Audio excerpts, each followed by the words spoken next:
Two family, y'all already know what time it is. It's your boy, Young Marty, and this is Young Marty TV, you dig? Make sure you guys hit that like button coming in. Hit that subscribe button, hit that share button, and that bell notification, you heard?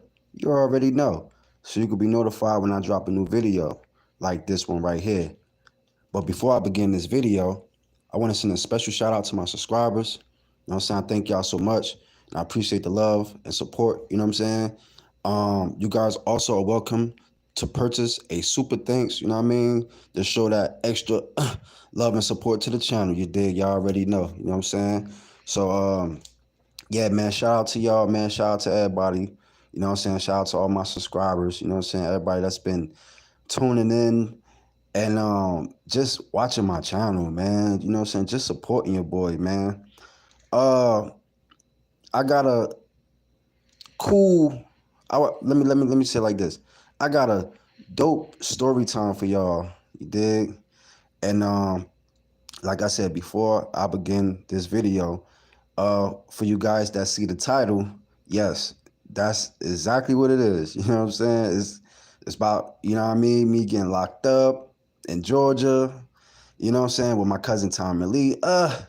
This shit is about to get real, man. It's about to, you know what I'm saying, let you guys know what happened that day and how everything, you know, popped off between us or whatever.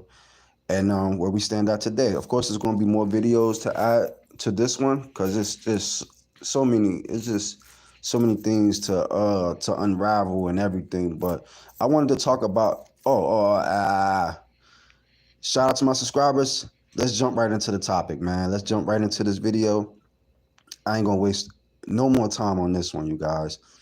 Um, yeah, man. You know, this particular incident or situation that happened with me and Tommie Lee, you know what I mean, some years back in the day, whatever, however you want to say it, in 2007. You know what I'm saying? For y'all who know, and for those who don't know, you know what I'm saying, Tommie Lee is my cousin. You know what I'm saying? Um, you know, we from Newark, New Jersey. We all from Jersey. You know what I'm saying? Tommie Lee, um, I'm gonna say, and her mother, and I'm gonna say her little brothers and little sisters, they all moved to Georgia, to Atlanta, matter of fact, in 1996. You know what I'm saying? Um, yeah, man, this is gonna be a crazy story time, you guys. It's gonna be a crazy story time. And yeah, man, I just felt the need to tell this story. And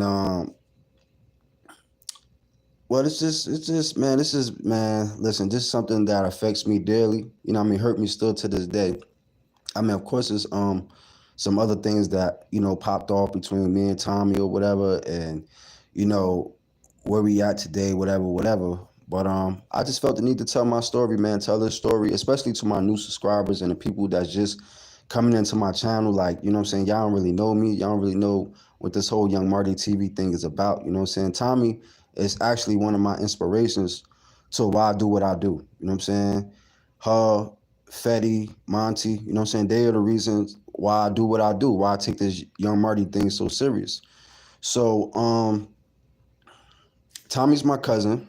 You know what I'm saying? For those who didn't know, now you know. You know what I'm saying? Young Marty TV is related to Tommie Lee from Love and Hip Hop Atlanta. Yes, I am. You know what I'm saying? I know Versace, her little sister, her daughter Samaria, her mother Samantha, aka the finesse queen. You know what I'm saying? Miss Samantha Lee.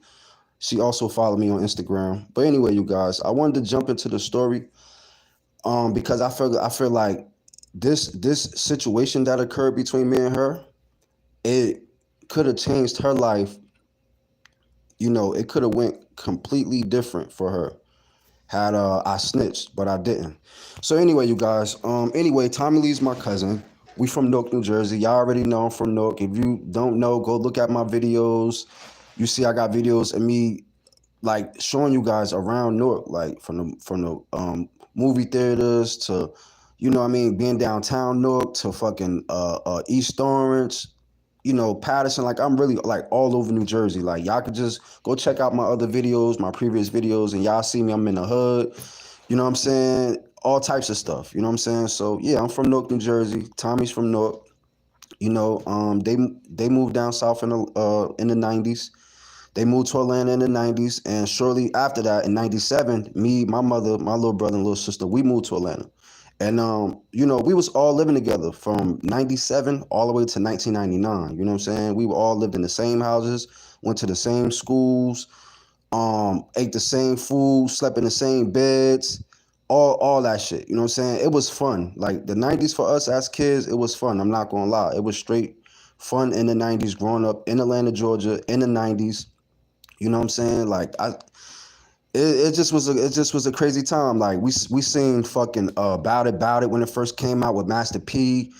We I got so much history, you know what I'm saying? Like, with these people, even though we family, but like, I'm just putting certain things out there, that I feel the need to put out there because me being who I am and having a platform that I have, I feel the need to vlog this and also put this out in the atmosphere. You know what I'm saying? Because it's some things that occurred in my life that changed my life. You know what I'm saying? As well. So like I said, we all from Newark. You know what I'm saying? We all from Newark, New Jersey. They moved to Atlanta in the '90s. You know what I'm saying? And it was just like that. After that, when they moved to ATL, me and my mother and brother, little sister, we moved to ATL. So we was down there and shit, doing our thing. We was kids. We was them bad little kids from Newark, New Jersey. You know what I'm saying? And it was fun, man. You know what I'm saying? My mom's, she was a single parent she was a single, woman with 3 kids. You know what I'm saying? My aunt Samantha, she had her 5 kids, whatever. Tommy, Doobie, the twins, Tayan, Yanni, and Versace. You know what I'm saying? Y'all already know Versace is the one she was having the arguments and stuff like that. She was having the fights with on the show. So anyway, I'm just like giving you guys a little bit of the history, before I jump into the actual story of me, the day I got arrested for trying to steal flat screen TVs. You know what I mean? For trying to steal flat screen TVs, well, TVs with Tommie Lee, and from Love and Hip Hop Atlanta. You know what I'm saying? And in Gwinnett County, Georgia. And if anybody knows about Gwinnett, y'all already know that's where the Migos is from. That's where Takeoff, Quavo, and Offset is from. They're from Gwinnett County. So somehow, some way we ended up in this county jail during that time when we was jugging and finessing. You know what I'm saying? When we was hitting licks. You feel me? So anyway, you guys, boom, move right along with the story. So boom. In and out, from Georgia from 1997 to 1999. And then from 1999 all the way to 2007, we lost contact. I ain't speak to them in years. You know what I'm saying? I ain't speak to them in years. So at this particular time, I was living in Paterson, New Jersey. You know what I'm saying? Shout out to Paterson, shout out to P-Town. And I had, was gaining that history, I was in Paterson at this point in time in my life, you know what I'm saying, at this chapter of my life. And I had started messing up, man. I started back smoking weed. I started dealing with my baby moms at the time, you know what I'm saying? Me and her had got together and we was young and, I was messing around with her. And I was going to school. I was going to youth build, GED/construction program out in Paterson, New Jersey. Also, Monty from the Remy Boys, he also attended that school. So basically, guys, my life is crazy. My life is crazy. Like I done seen stars, like regular people, go from being regular people to being stars on TV. You know what I'm saying? Rappers. Um, you know, reality TV stars and stuff like that. I seen this with my own eyes. So it's kind of hard for a guy like me to just like be that type of dude to settle for less because I'm working on my dreams, y'all. You know what I'm saying? No matter what, until I get to where I'm trying to go in life, until I, get to where I'm, trying to go where I need to be, I'm going to keep working hard, you guys. I'm going to keep striving. I'm going to keep, pushing on, and that's just something that's inside me, you know, because like I said, I seen my cousin pop off. I seen her become a celebrity. I seen her become a reality TV star. I seen her, rap and do music and stuff. And I also seen Fetty Wap rise from where he was at to, to where he uh, rose to in life. And, I went to school with Monty as well. I went to youth build with Monty. And, it's a lot of my friends that can confirm that. I don't have to lie. I don't have to, tell stories and stuff like that. I don't have to I don't have to put on the front basically. Like my life is real. I really went to school with Monty. I really was around Fetty Wap before he was Fetty Wap. And I even, ran into Fetty Wap, you know, after he, when he was Fetty Wap, you know what I'm saying? I ran into him at the height of his fame in the hood. You know what I'm saying? I could tell you guys some story. I am going to tell you guys that particular story. I am going to tell you guys some stories on whatever, but it's this one particular story that I want to share with you guys. It's so funny, about, when I've seen Fetty Wap, you know what I'm saying? I had, seen him in the hood in Patterson, you know what I'm saying? Like I said, I ain't going to get into that. I'm going to share that story for another time, but it's so funny. Like Fetty Wap was laughing. All the drug dealers out there that day, they was laughing. It was just so funny, right? I'm going to tell you guys about that story another time. So boom, I seen the breakthroughs of these people. I seen the breakthroughs of Fetty, Monty, and I also seen the breakthrough of Tommie as well. I've met, I'm not even gonna say that right now. I'm not gonna say that part right now. But Tommie growing up, like Tommie was Tommie was like my sister. You know what I'm saying? Let me just say that. She wasn't, you know what I'm saying, like just my cousin or whatever. Like Tommie was my dog. You know what I'm saying? Like, nigga, if you fuck with her, I was one of them little niggas that was gonna get at you for her. Still to this day, I still would get at you over Tommie. You know what I'm saying? Like, even though things change and she's where she at in life and I where I'm at, you know what I'm saying? We gonna always be what it is. That's any of my family. You know what I'm saying? Of course there's some I don't really fuck with like that no more. And it's just like, you a op, you an enemy. So it's like, it's whatever. But at the same time, I love family. I'm big on family and stuff like that. Whatever. So boom. Anyways, you guys, man, let's jump right into the good shit. So boom. Back in 2007, I went down south to go live with Tommie. Well, I went down south to go live with my Aunt Samantha. That's Tommie Lee's mother.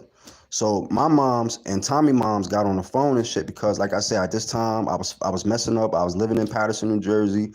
Like I just wasn't doing right in school, and I was like, I started back smoking weed, and I actually didn't stop. Like I was, you know what I'm saying? I've been smoking weed ever since, but I had started back smoking weed, and I just, I got involved with this female stuff. So anyway, my mom's got in touch with my aunt. The girl that I was dealing with, you know what I'm saying? Like we was having our little issues and problems at the time, and I was 18, and I just needed a fresh new start. You know what I'm saying? I just needed a new, I needed to try something new, right? So at this particular time, like I said, I haven't seen. I actually like I love Tommie and them. You know what I'm saying? Like I love them. Like, but it's like at this particular time, like I haven't seen them in years.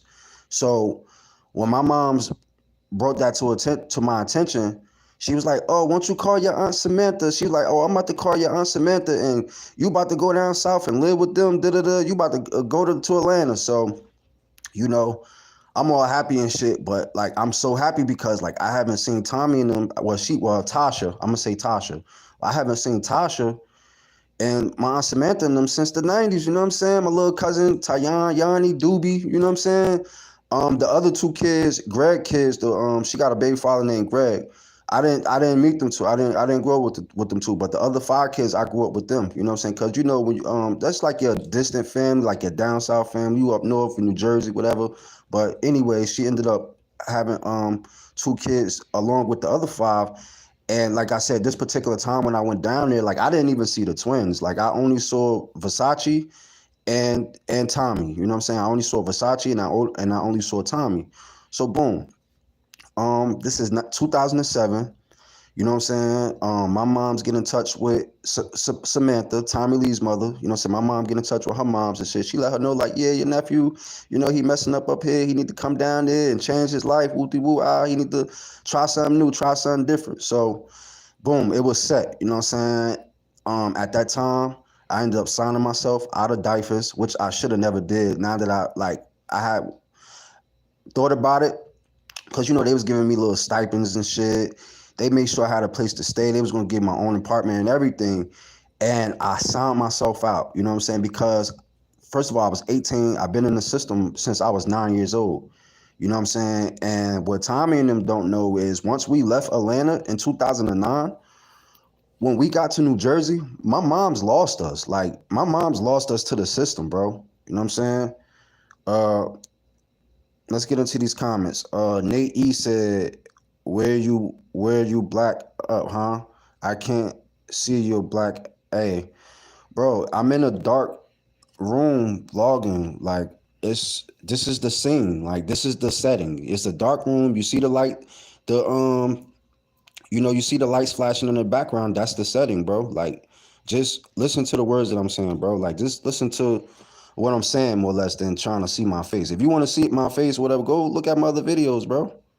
Like, you know what I'm saying? Like, anyways, you guys, like, anybody else who comment and you say some dumb shit, bro, I'ma just block you, bro. Like, it's just best that way anyway. My channel way more popping than when I ain't got haters. Even though haters is they come to your channel and they getting your shit popping.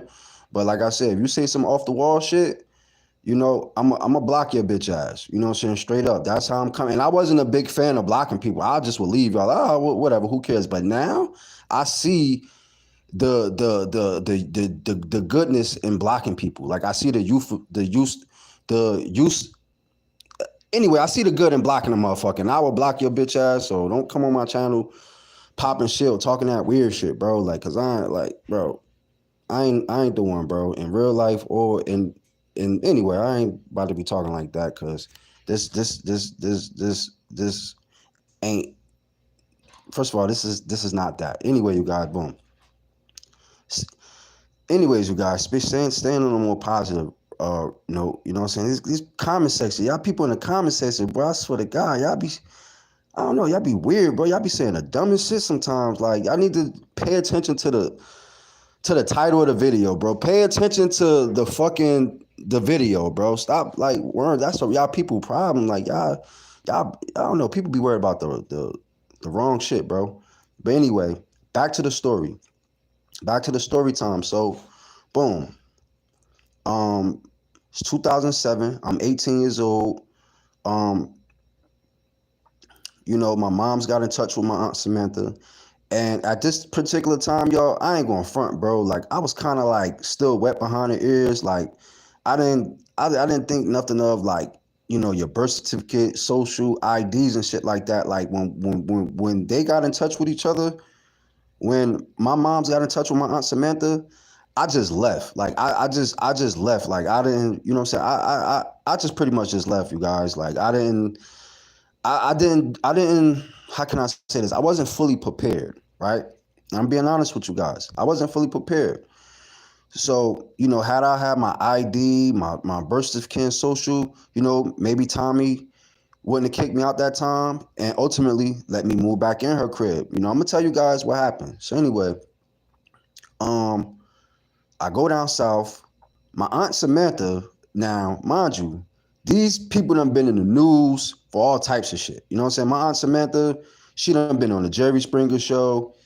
Her and her sister, her baby father Greg, like, they done been on TV. Like, they've been doing little shit that led up to them being on Love and Hip Hop.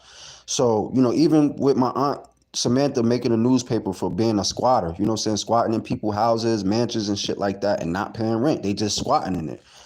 Like, they've been through some shit, y'all. Like, they've been through some shit just like me and, you know what I'm saying, our other family, like other relatives, and just like me, my mom's and us, we was going through some shit. They was going through some shit too. So I didn't really understand, like, or know the significance or the relationship between Tommie, her mother, and all the other kids, and like what was going on. It was a lot of time that had passed. Tommie had already had 2 kids and shit at this time. And nigga, when we first departed away from each other, like everybody was still kids. You know, we was all pretty still young. Like I said, they moved to Atlanta in 1996. We moved to Atlanta in 1997, and from there, we was me and my little brother and little sister. We was back and forth from Atlanta from 2007 all the way to 2009, and that's when we was so in 1999 we was in Atlanta, Georgia. Now we all lived together, everything we was down south. We was in Georgia, but something happened. I don't know what the fuck happened.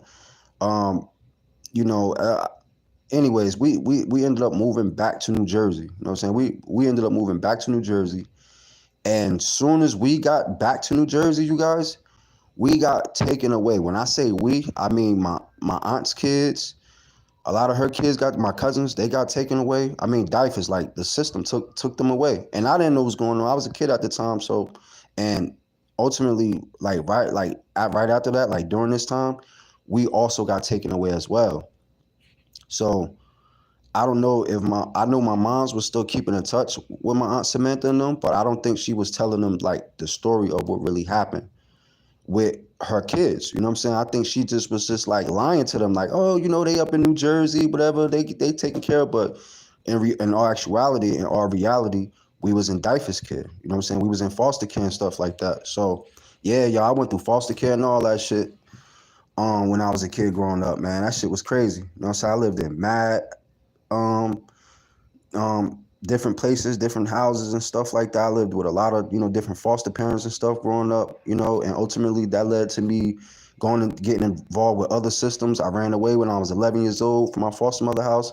I had got arrested for I don't know what you call that when you're a runaway. Like they basically I didn't get arrested, but I ran away. Basically, I was a runaway. So boom. Um fast forward. And how I got to Patterson was because my caseworker, when I first came, my last time getting locked up in New Jersey, right in Newark, I was 15 and I didn't come home till I was 16. So I spent 5 months in the youth house in Newark, New Jersey. I've been there a lot of times growing up as a kid. Like I was a bad kid and everybody knew it. And I rolled with a lot of bad kids too, which wasn't a good thing because you know, if you try to be a smart nigga, even though you a smart kid and you still hanging around bad people and you doing bad shit, it's just like, bro, you're gonna end up in like the bad class, bad situation. You're gonna end up doing bad shit, gang banging, running with gangs, doing this and that, stealing cars, all types of shit. So, boom, my caseworker, uh, what's her name? My what was her name? Whereas, born, I was so in love with this girl, bro. I was so in love with this lady. Like, you guys do not understand. Like, I was in love with my social worker. Like, she was so beautiful. Like, she had them, like, light brown eyes, like, greenish, brownish eyes, like, them exotic, like, Selena. I'm not gonna say her last name because I don't want you guys to look her up. You know what I mean? Or be trying to harass her. We're not saying you guys, but I don't want some random person trying to find her or whatever. Anyway, her name is Selena, right? I was so in love with Selena, you guys. Like I was so in love with this girl. So, but Selena was my caseworker, and she found placement. Like when I first came home in 2006, because I got my last time getting locked up, and in the youth house, I spent 5 months in there, and then I got sentenced to a program in South Carolina for 13 months. So I was going for a total of 18 months. I came home. I was in Newark for a while. You know, I was going for 18 months. I came home. Everybody had dreads. It was already gang central. It was Newark, New Jersey, and Irvington, all that shit. Like, Essex County always been crazy. So if you know, you know. I know y'all done heard about Newark and everything about New Jersey, well, that part of New Jersey, right? So Newark was bad. Like, murder capital, stolen car capital. This was like the worst, right? So when I came home and shit, you know, I was kind of scared and shit. I'm like, man, shit, get me the fuck up out of here. You know, eventually I ended up adapting and, you know, I'm getting back to my natural habitat. But after that, a couple of weeks later, my caseworker, she moved me to Patterson and I was out there for 8 months. And during that 8 months, I was going to school with Monty. That's how I knew Monty. This was way before the Remy boys. We used to sit in class and crack jokes on each other. You know what I'm saying? Like my clique knew his crew. His crew knew my crew, you know what I'm saying? And we all went to the same school in Patterson, and that's how I met Monty. You know what I'm saying? I already knew Monty from the Remy Boys, you know, before he was rapping with Fetty Wap, just before Fetty Wap even came around. So boom. Anyway, fast forward to 2007, I goes down south, you know what I'm saying? My mom's getting in touch with my aunt Samantha. I goes down south, and I'm not gonna lie, that shit was not what I thought it was. You know what I'm saying? The way my aunt made it seem was like, yeah, you gonna come down here, you gonna live with me, whoop de whoop, and you know, you gonna find a job, you gonna do this and that. Like the way she presented it was like, yeah, you know, when you come down here and shit, you know, um, basically like, everything gonna be all good and shit. Like, so I'm thinking like, you know, I'm about to go to lay down with my aunt Samantha and be around my cousins, you know what I mean? Tasha and all them, like these my people, like I love them and shit, right? So boom. I kid you not, bro. Now, mind you, I get down there and shit. My aunt Samantha, mind you, I didn't even end up living with her. You feel me? Bro. I didn't even live with my aunt Samantha. She, now, for like, she told my mother like, yeah, when he get well, she told me and my mother like, yeah, you gonna live with me, whoop, whoop, whatever. So I'm thinking like, yeah, you know, I'm about to live with my aunt Samantha. I'm about to take off. Like, I'm about to get a job. I'm about to do my thing. I'm about to come up. This is what I was thinking. So boom.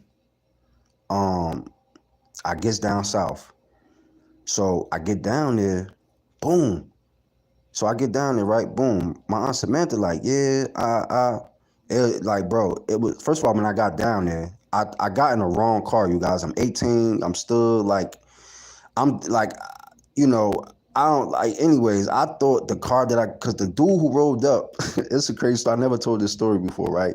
But this was actually happening. I could have got kidnapped, but anyway, luckily I didn't get kidnapped. And I told my aunt, I was like, I thought like you knew that dude or something like that. She was like, nah, I ain't know that nigga. Like, don't be out here getting in cars with niggas. This is what my aunt telling me. This is what Tommie Lee's mother telling me. So she telling me like, don't be getting in cars with niggas out the street. You don't know these people. So I was kind of embarrassed and shit because I really thought like the way the dude rolled up, like I thought like he was with my aunt Samantha and them, because it was just like when I was talking to her, like when I was talking to her, we was on the phone, like she was saying like she had a black Jeep or a black van. So this particular person was like had a black Jeep and black van, even though it was. But I was thinking like she was sending somebody to come pick me up. You know what I'm saying? Like, you know, it was just a miscommunication. So man, I ended up getting in the wrong car with the dude. We drove around. And I was just like, it got weird. So I was just like, yo, you know what I mean? I was just like riding around with this dude. I don't even know this dude, bro. Like, yo, this shit is so embarrassing talking about this shit now. Like, you feel me? Cause like, it is what it is. You know what I'm saying? Like, I'm gonna put my shit out there. If I won't put anybody else shit, I'm gonna put my shit out there. So it was a little embarrassing. I ain't gonna lie. I was a little embarrassed. I didn't know the dude. I ended up getting in the car with somebody I didn't know. We was driving around, you know, around where the Greyhound station is. We were driving around like that area. And like luckily, you know, this guy ain't pull out no gun or shoot me, whatever. So I was like, yo, wait, like, you don't know my aunt Samantha? He was just like on some old shit, like, I don't know, I don't know, I don't know, like he was, I don't know how to say it, bro. It was just like, I went like, I guess he was pretending or some shit like that. Like, not pretending, like, I guess he was just like, I don't know what the fuck that shit was. I just asked, I said, yo, so I was like, yo, cause I was starting to get worried and shit. I was kind of getting scared. I'm like, you know what I mean? I'm like, I'm coming down here to meet my aunt Samantha, and I end up getting in a car with somebody I didn't even know, bro. So this person driving around with me and shit, whatever. And ultimately, this person let me back out, and that's when I ran into my aunt Samantha, and I was like, yo, I thought like, you know, this person, so that shit was embarrassing. I don't know, I thought that car was her car. I thought they was the same people. I thought she sent somebody to come pick me up, whatever. Anyway, it was a misunderstanding. It was a miscommunication or whatever. So boom. I anyway, so boom. My aunt Samantha, she taped me, whatever. At this particular time, you know what I'm saying? My aunt Samantha, I was with her.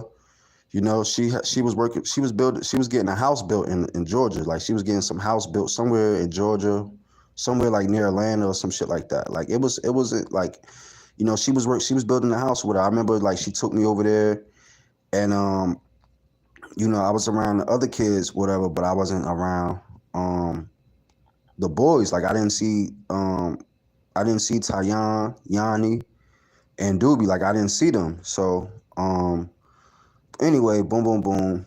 So I asked my Samantha, I was like, yeah, what Doobie and all them at? Like, where Doobie, Tyon, like, where the twins at? Like, where Versace at? Like, where Tasha at? You know what I'm saying? This was before Tommie. This was before she was Tommie. You know what I'm saying? This one, she was just Tasha and shit. So I was like, yeah, you know what I mean? I was like, yo, where Tasha at? You know what I'm saying? She was like, oh, she lived, and at this time, Tasha lived in College Park. You know what I'm saying? She lived in College Park, East Point, College Park, that whole area in Atlanta, in Georgia. So, boom. But I didn't go straight to Tommie's crib.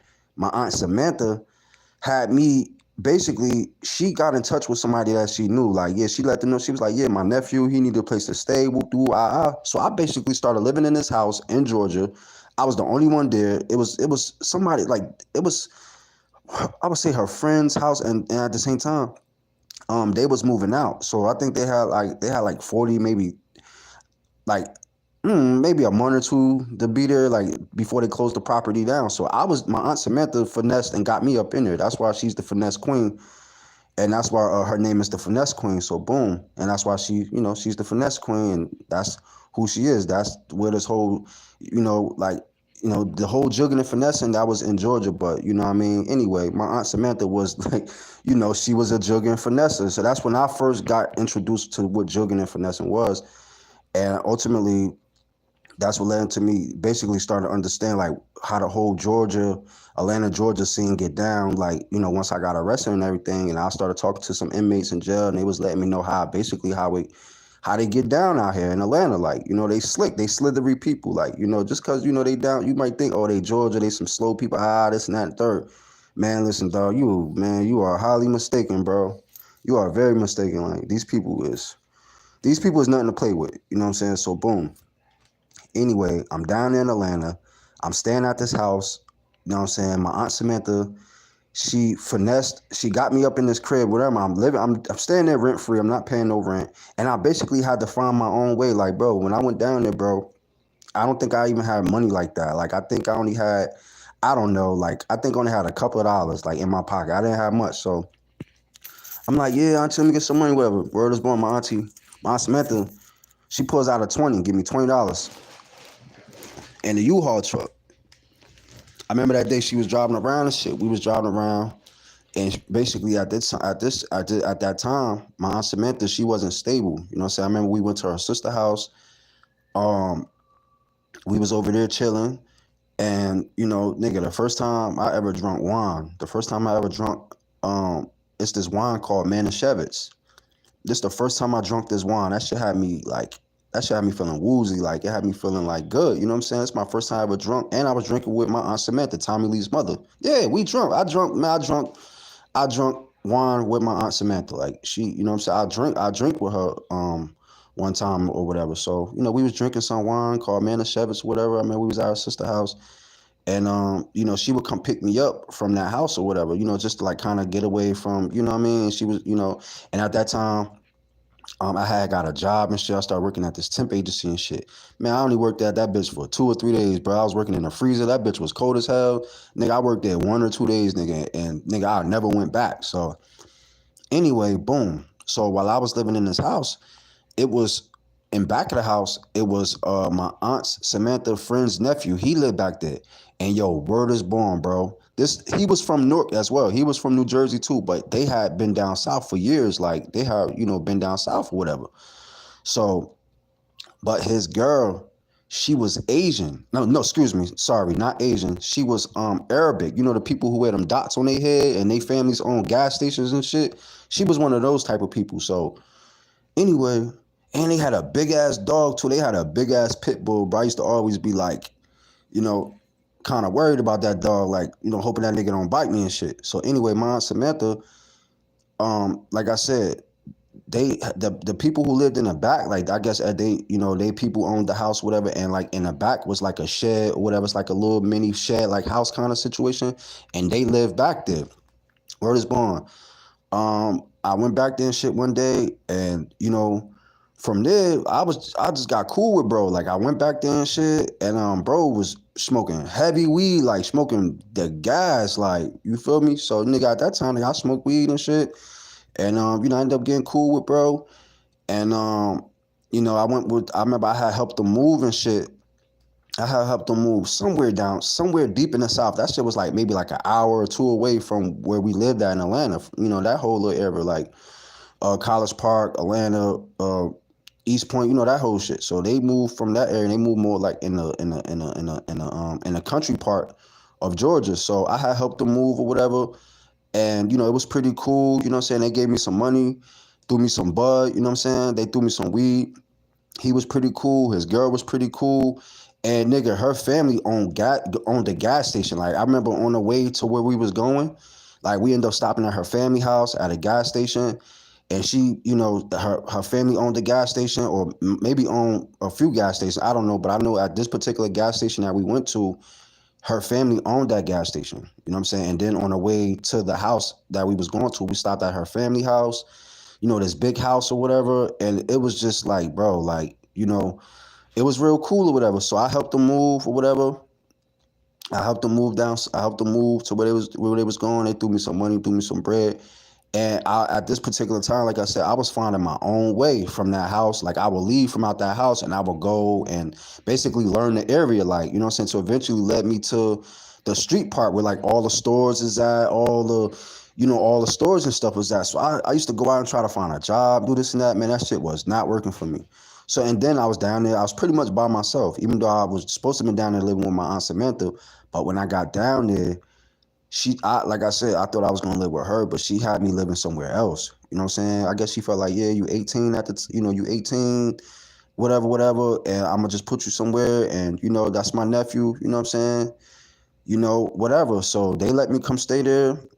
I ended up staying at this house before they closed it down. The dude that lived in the back with his girl and they dog, I ended up helping them move. They paid me everything. They gave me some. Well, he smoked bud. You know what I mean? He threw me some gas, threw me some exotic and shit, whatever. And he threw me some bread. So that was pretty cool. So, I had some money, I had some buzz. So I'm like, all right, but how long this was going to last, you know what I'm saying? So I needed some more bread. So boom. So anyway, like I told y'all, I had went and worked at that little temp agency shit. I guess my Aunt Samantha asked the dude, like, yeah, you know any jobs or whatever, so my nephew could go work, whoop the whoop. So I ended up going to that shit, man. That shit was a straight nightmare. They had me working in the freezer. I think I was working with like vegetables or some shit like that, boxing vegetables or some shit like that. It was in the freezer. It was cold. So, nigga, I ain't a fan of the cold, nigga. I don't like it. Even though I'm from up north, I'm from New Jersey, Newark, and all that shit, nigga. The winter times is brutal.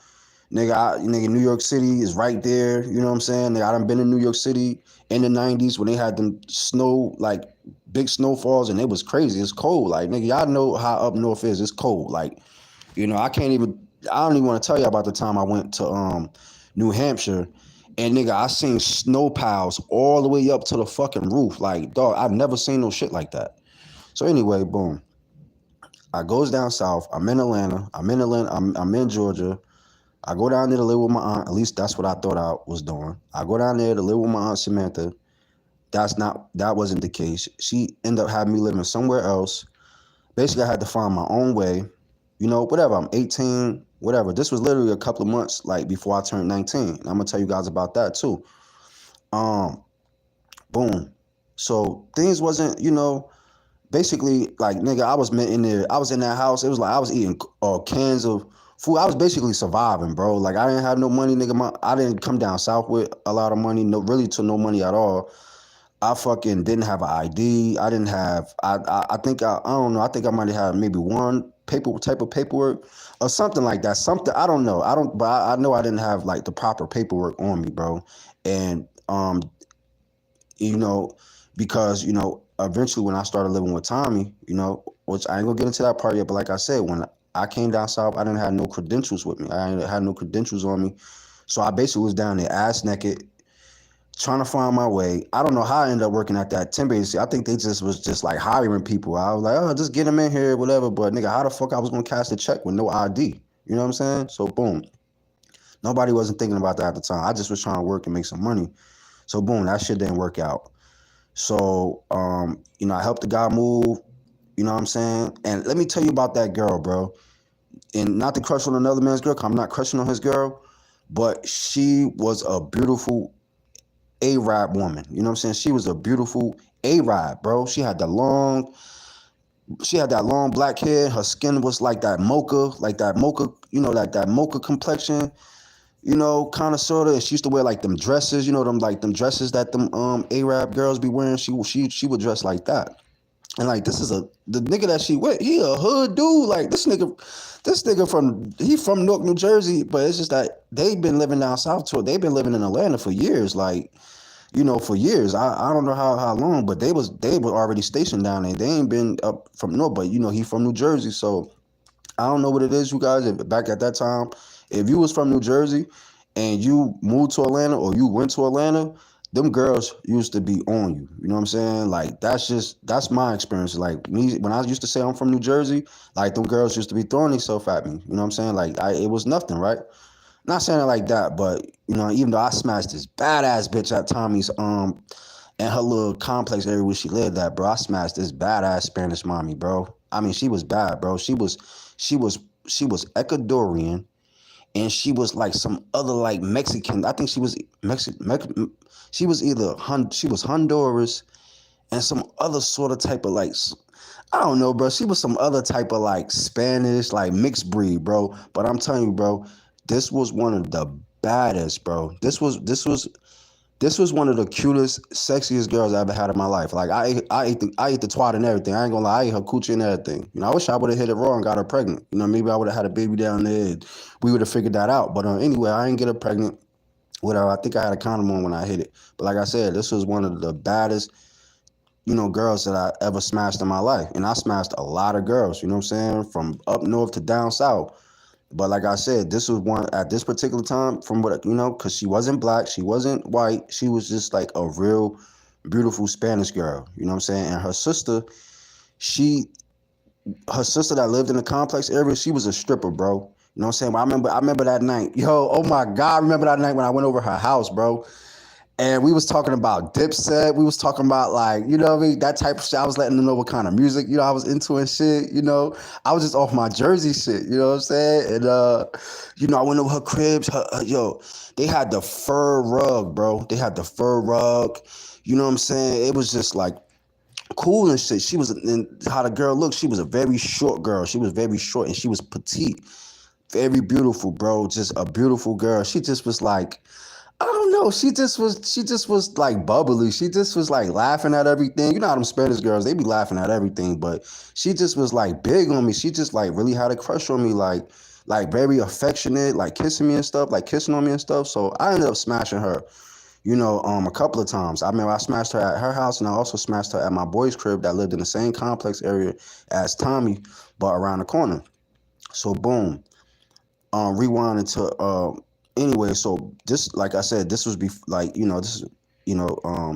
this was fast forwarding from when I left from that house. So boom, I ended up finding my way because I would leave from that house that I was staying at. Like I would leave from out that house, and I was just like basically learn the area. Like I would leave from out the house and I would go and like, try to learn the area and everything. So that I end up finding my way out to the streets and where all the stores was at and stuff. So boom, this was like, you know what I mean? So I was finding my way. So I was trying to figure everything out. And then boom, comes time for them to close the house down.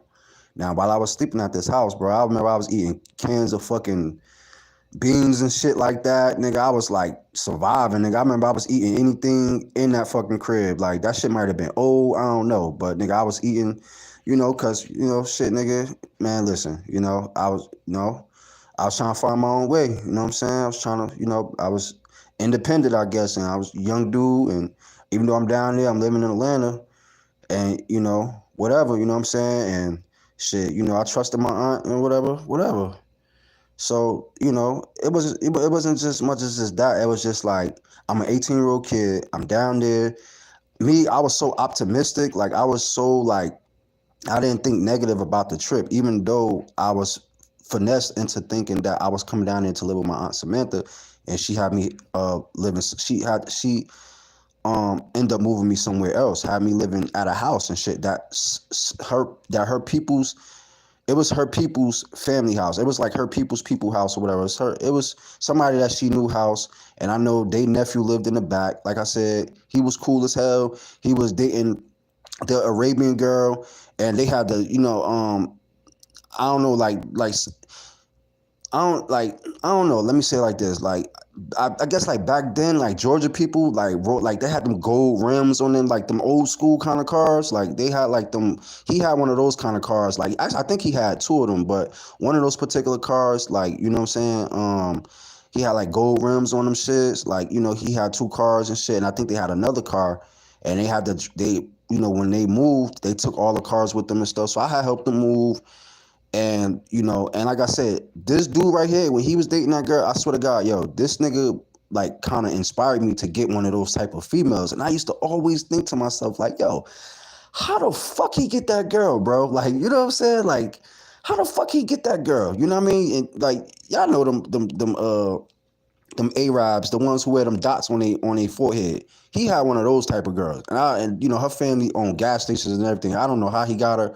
I was just like, damn, man, damn, like damn, I wish I had one of those broads. You know what I'm saying? So boom. Anyway, the house ended up getting closed down. So my aunt Samantha, she was still getting her house renovated. I mean, she still was getting her house renovated. Her house wasn't up yet. It just wasn't ready. And my aunt Samantha, she was driving a U-Haul truck at this time and shit. I mean, she ended up getting a U-Haul, and she was, she was in the process of moving and shit like that. She didn't have her own place, whatever. She just didn't have her own place. Anyway, so boom, she got in touch with Tommie. She got in touch with Tasha. Now Tasha, this is one of my favorite people. So I think at that time when the house closed down, I think even at that time I kind of thought about going back to New Jersey, but I didn't. You know what I'm saying? I stayed because I loved Atlanta, bro. Like, you know what I'm saying? Like, I loved Atlanta since the 90s, bro. Like, when me and Tommie, all of us was kids, bro, I remember our parents used to take us to the parks. You know what I mean? They used to order the church's chicken, nigga. You know what I'm saying? We had the buckets of chicken, biscuits, mashed potatoes, nigga, the big pitcher of iced tea. You know what I'm saying? A big bucket of chicken, iced tea, and all that shit, nigga. We used to eat the crystal burgers. You know what I mean? We all used to play a lot, play. You know what I mean? I remember our mothers used to have the swimming pools and shit. Every time we moved to like a different house and shit. And y'all know the summer times in Georgia is hot. You know what I'm saying? So, at that time, my mother and my aunt Samantha, they would go buy us pools and shit. So we had these big pools, and we was just to always have fun. I remember when at the house in Newark, they had a tree house. And we used to play, at this fucking house. We used to play in that tree house. We used to climb up there, on the tree and shit. We used to, play in the little playhouse in the tree and shit. It was like a house on the tree. So, and also, nigga, I got bit in my lip at that time by my aunt Samantha's sister dog. She had a fucking German Shepherd. And I swear to God, still to this day, bro, I do not like them dogs, bro. Like, I don't like German Shepherds. Like, I just don't like them fucking dogs. Like, and that moment right there, because I thought the dog was pretty cool and shit. I caught myself trying to feed this little nigga. Man, that little nigga jumped up and bit me in my lip. Nigga, my aunt Samantha and my mother and them had to take me to UMD in New Jersey to go get stitches and shit on my lip. All types of shit happened. So boom, this is my real family, dog. This is my real family. Got history with these people and everything. Like, me and my aunt Samantha, we still talk to this day. You know what I'm saying? I just was talking to her on Instagram the other day. And whatever like that. And I also follow her daughter on Instagram, and me and her be chopping it up, and me and Versace, we was talking and stuff, and we stopped talking, whatever, but I still follow her on Instagram or whatever, but I end up bugging out, y'all. I end up bugging out, and I end up, basically going off and snapping on them because I don't know, man. I just felt like, they was being, fake and phony towards me, even though Tommie did acknowledge me. And you guys can go check out that on Instagram. I got a picture of Tommie on my Instagram page, and basically Tommie commented under that post, and under that picture that I have, she's like, oh, What's up, gang? I miss you or something like that. She said she was saying that to me or whatever, and I thought that was pretty cool. This is my celebrity cousin. She acknowledged me, but right, like shortly after that, she started like acting fake and phony towards me, and I highly didn't appreciate that. Out of all the shit that we went through, I went through or experienced in my life, I felt like that was a moment for me to show my ass and just basically just you know just show them how I feel, well, express them how I felt, whatever. Even though Versace ain't had nothing to do with it, also, I yelled and screamed at her as well, even though she didn't have nothing to do with me and Tommie had going on. So shout out to my little cousin Versace. I love you. Sorry, apologize, whatever. Even though sometimes people don't accept sorries and apologies, and who knows who shit. Who's to say they even will watching this video or watching this, know what's going on. But I'm sending it out in the universe, whatever. But boom, let's get back into the story time, right? So, so Tommie, so boom, this is around. So my aunt Samantha got in touch with Tommie, and I kid you not, when she heard that it was me, she was like, Lamar, that's my name, right? For those who don't know, Marty is short for is my nickname for Lamar. You know what I'm saying? My name Lamar, but Marty is my nickname. It's chop out the L-A, add T-Y, you get Marty. You know what I'm saying? Whatever. It's been plenty of Martys, whatever. But I'm Marty, right? But at this time, I was not known as Marty. Like that wasn't even even in the works yet. So you guys, like, I only been doing YouTube since I was 31. I'm 35. I only been doing YouTube for 4 years. So, and my channel recently just got monetized like maybe a year or two ago, some shit. So I'm just pretty new, still fairly with this whole thing, this whole YouTube blogging and shit like that. I'm still somewhat fairly new to it, but I'm doing it, whatever. I'm vlogging, I'm doing my shit. But this was not in existence. So boom. I ended up leaving that house. The house getting closed down. The house got closed down. And honestly, you guys, I'm not gonna lie. Like, I did not want to go back to New Jersey. I just didn't want to go back to New Jersey. I wanted to stay in Atlanta. I wanted to stay in Georgia. But this house got closed down that I was staying at, and my aunt Samantha, she wasn't stable. So guess who she got in touch with? She got in touch with Tasha. You know what I'm saying? She got in touch with Tommie. So Tommie Lee. So boom. My aunt Samantha, her mother, she get in touch with Tommie. She like, yeah, your little cousin Lamar need a place to stay. And I swear to God, when she heard it was me, she was like, Lamar. She was like, Lamar, where he at? Like, so we got on the phone and shit. We started chopping it up and shit. She was just like, come on. Like, was like basically, accepting me with open arms and shit. It was just like, yeah, come over here. Like, you know what I'm saying? Like, nigga, this is one of my favorite, this is my favorite little cousin. This one of my little, I was basically, like, she had other cousins that I'm pretty sure was her favorite, but I know for a fact that I was one of Tommie's favorite cousins. You know what I'm saying? And how I know still, even after the fact, because even Tommie took time out of her day, even though she's where she at in life.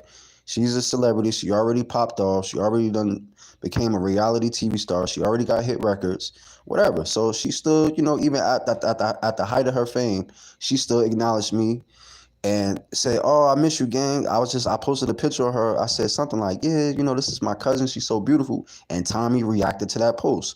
So boom, Tommie reacted to the post. And then shortly after that, Tommie started acting funny, whatever. We had a fallout, whatever. So, and she got into that fight with Natalie Nunn, and she lost that whole fight. And it was this whole thing about her being on drugs, whatever. It was just this whole whatever with Tommie. So boom. I guess with Tommie, right? I end up moving with Tommie. I end up staying with Tommie. I stayed with Tommie, stayed at Tasha house, boom. So nigga, I'm up over there, nigga. I'm over there eating her food. I'm sleeping on her couch. Like, nigga, I stayed at Tommie Lee's crib. Like, I used to live with Tommie. You know what I'm saying? Like, you know what I mean? Like, I slept on Tommie's couch. Like, you know what I'm saying? Like, me and Tommie used to chill on her back porch, talk, chop it up and everything. And Tommie could cook too. Tommie could cook her ass off. Like, she know how to cook. Like, she's a real good cooker, and she's a very sweet girl. Like, she could be very emotional, but obviously you guys see she got a whole nother side to her too as well. But, nigga, living in Atlanta would turn you out, and just going through whatever she went through, her getting locked up, going to jail all those times, Tommie went through some shit with her baby daddy. I remember it was her baby father. I'm not gonna say his name, even though I know his name. I'm not gonna say his name. Her baby father, she tell me, she like, Lamar, don't go nowhere, stay here because he gonna try to hit me. And you know me, like, I'm her bad little cousin from New Jersey. Like, I'm her bad little cousin from Newark, New Jersey. So, like, for some reason, like, I don't know. I guess dude looked at that like, nah, I ain't going. Because I remember they was, like, arguing, but he kind of thought about it. Like, he ain't going to hit her. Like, I was there when they was arguing and shit. And, even though he ended up getting arrested and Tommie was trying to get him out and shit, and she was crying, remember, she was crying and whatever, her baby daddy got locked up, whatever. But I was there. Right, and her daughters at this time, they were small kids. Like, her daughter Samaria had to be like maybe 3 or 4 years old at this time. Her other daughter, she was just a baby at this time. She was like maybe 1 or 2. Like, she was a baby. So boom, I'm standing at Tommie Lee's crib. I'm eating up all food. I'm staying at her house, um, even though I'm one of Tommie's favorite people. I'm her, one of her favorite little cousins. I'm gonna say one of her favorites because I know it was other male families that Tommie was close to or whatever. I'm gonna just say I'm one of her favorite. Was one of her favorite little cousins. So, that's why Tommie didn't mind me coming there. Like, once she heard it was me, it was like instantly. Like, I was so happy, bro. 'Cause I'm like, because when I first got down there, I only saw my Aunt Samantha, and I remember my Aunt Samantha. She drove. We went to her sister's house. I remember we was over there, and me and my aunt was Samantha, Auntie Sam. We was drinking and shit. And her sister and all them, they was on Jerry Springer too. Like, her sister house that we was over, they always on Jerry Springer and everything. So she just wasn't on Love and Hip Hop Atlanta, but they was on Jerry Springer. It was anyway. Y'all go check out the episode with my Aunt Samantha, Tommie Lee's mother, and her sister and her baby father was my aunt Samantha baby father. They was all on Jerry Springer show. They was all fighting, doing whatever. So boom, at this particular time, like I said, my aunt Samantha got in touch with Tommie. I ended up moving with Tommie. And you know what's so crazy, y'all? While I was at Tommie's crib, right? Guess who I met? I met motherfucking Life Jennings. You know what I'm saying? Yes. Yo, blow your mind type shit, because these two people ended up on the same show years later. This is how crazy my life is. Like, Life Jennings started dating Carly Red, and Tommie was on the show. She was dating a dude Scrap, and y'all know his cousin, the Scrap and them, that cousin was that light skinned dude. He had a hit song, I remember him, and he ended up dying and shit. So that's Scrap and them family. Anyway, nigga, I was there the day when she met Life Jennings. Like, Life Jennings pulled up to the crib with our cousin Angie. Angie was just is a tall. She looked just like fucking she looked like Kelly Rowland from Destiny's Child. She used to wear the short haircut and all that shit back in the day in the 90s. So when there's one time, I was, like I said, I already was at Tommie's crib. Tommie, welcomed me with open arms, and I started staying at Tommie's crib. So maybe 3 weeks later after I moved in, I think that's when things started, like, you know what I mean? Because Tommie and her baby father and them, they was like into the whole jugging and finessing. Like, I didn't know what they was doing. I didn't know like what they was into or what they was doing. All I know is I used to see them come in the house with boxes and shit. And they used to, go out and sell those boxes. Those boxes was TVs. They were flat screen TVs. And if anybody know about flat screen TVs, y'all know them shits costed mad money back in the day. I mean, you could get a flat screen TV nowadays, depending on how many inches you get. But nigga, you could get a flat screen TV nowadays for $100, $200-$300 type shit. Like, they cheap. Like, they cheap now. Like, the most, depending, like I said, depending on what the type of inches of TV that you trying to purchase. TVs is not as expensive unless you get one of those big ass fucking flat screen TVs on your wall. Like, I don't know how many inches, 72, maybe 82 inches. I don't know. Whatever them big, extremely sized TV, those shit's gonna cost you thousands and thousands of dollars. But anyways, you guys, hold up. Before I jump into that, anyway, let's get to the Life Jennings situation. So boom, that's how I ended up meeting Life Jennings. Life Jennings Pulled up at Tommie Lee's crib in 2007 with my cousin Angie. He was driving, actually his mans was driving. He was driving his green Charger. You know what I'm saying? He was driving his lime green Charger, and Life Jennings was sitting in the passenger seat. So, boom, I haven't seen Angie since the 90s. Remember, I told y'all, me, my mom, and all of us, we was living in Atlanta, Georgia from 1997 all the way to 1999. And when I came back in 1999, that's when my mom's, that's when we got taken away from my mother in 1999. And we fell into the foster care system. Like we got into we ended up getting put in the foster care system. Me, my little brother, and little sister. So boom. Even though my mother had 5 kids, the other 2 siblings, they were staying at their grandma's house or whatever in North Newark, in North Newark, in New Jersey. So they lived in North Newark. You know what I'm saying? They lived on the other side of town, and we was really like in Newark on this side of town. You know what I'm saying? We was over there close to Clinton Ave and nigga MLK, High and Spruce, nigga Prince Street Projects. If you know anything about Prince Street Project, I went to Quitman Street School, nigga. That was my first school ever. You know what I'm saying? In the 90s. You know what I'm saying? This was the early 90s, nigga. If y'all know anything about Speedy, the legendary Cardi from Newark, New Jersey, like whatever. I used to see them doing donuts in my school playground, and I think I saw that yellow car that they stole from Missy Elliott too in the 90s. I think I saw that doing donuts inside Quitman Street School playground. Those donuts is still in that playground still to this day. So boom, and this was 20, 30 years later. So boom, I end up going down south. I was staying at this crib. I stayed there for like a couple of weeks or whatever. That house ended up getting closed down, and I was in the midst of I was pretty much homeless. I ain't had nowhere to go. And my aunt Samantha, she ended up getting in touch with Tommie. She got in touch with my cousin Tommie, and I'm not going to front. Tommie was like, I was looking like this was one of my favorite people. So I knew once I spoke to her, whatever. Even like I didn't know what was her decision going to be, whatever. But I knew like once I spoke to her, once we got back in contact with each other, I already knew what it was. I already knew Tommie was going to come let me live with her.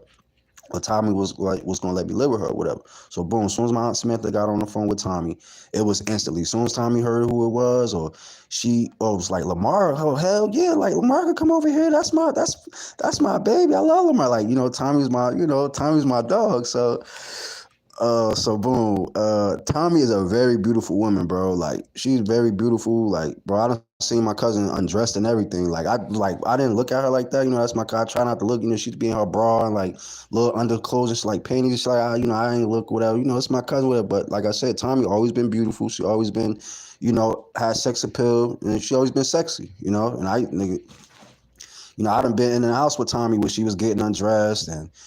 Putting on her clothes, nigga, titty damn near pop out. Like I said, nigga, I ain't looking at my cousin. I'm just telling y'all the story. So, I done been around her when she was getting dressed or whatever, nigga. I done been around Tommie when she was crying and all types of shit. So boom, this particular day, our cousin Angie pulls up with Life Jennings to the house. R&B singer Life Jennings. I swear to God, 2007. He pulls up to East Point. He pulled up in East Point College Park. Well, East Point. It was right behind a little shopping mall, little shopping center. If y'all from East Point, y'all know over there, it's a Miss Winters over there. Yo, shout out to Miss Winters. I swear to God, when Tommie kicked me out her crib, right? I swear to God, I used to go over to that Miss Winters and he used to give me free chicken, free cinnamon rolls, free drinks, free all type shit. They used to give me free food, right? So then the reason why Tommie kicked me out is because I wasn't producing any money. Like I said, I didn't have a job.